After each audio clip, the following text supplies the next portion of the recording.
BNP, Jamaat ইসলামী সহ কয়েকটি দলের সঙ্গে মতবিনিময় করেছেন অন্তর্বর্তীকালীন সরকারের প্রধান উপদেষ্টা ডক্টর মোহাম্মদ ইউনূস।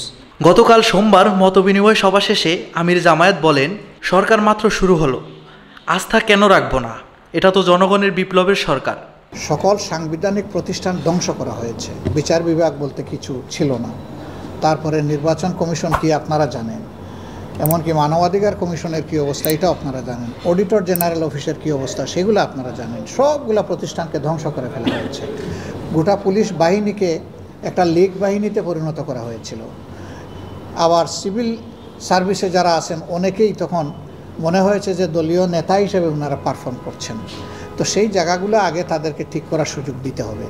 এই ঠিক করার সুযোগ দেওয়ার পরে যখন উপযুক্ত পরিবেশ সৃষ্টি হবে, তখন দেশের ভবিষ্যৎকে সর্বোচ্চ গুরুত্ব দিয়ে যা দরকার আমরা সেভাবেই সিদ্ধান্ত নিব। এখনই আমরা বলতে চাচ্ছি না এই সরকারের টেনিয়র কতদিন হওয়া উচিত, এখনই বলতে চাচ্ছি না নির্বাচনে আমরা কী শেপে অংশগ্রহণ করব। এ সময় তিনি আরও বলেন, কেউ আমাদের নিবন্ধন বাতিল করলেই নিবন্ধন বাতিল হয়ে যায় না। কেউ আমাদেরকে নিষিদ্ধ করে দিলই বলে আমরা নিষিদ্ধ হয়ে গেলাম, এটা আমরা মনে করি না। পালিয়ে যাওয়া কিন্তু আত্মহত্যার চেয়ে খারাপ। তবু আমি একটু সম্মান দিয়ে বললাম আত্মহত্যা। তো এই সময় হুঁশ ঠিক থাকে না, অনেক সময় বেহুশ হয়ে একটা কথা বলেছেন যে সরকারের আসলেই কোনো নৈতিক বৈধতা ছিল না, আইনগত বৈধতাও ছিল না।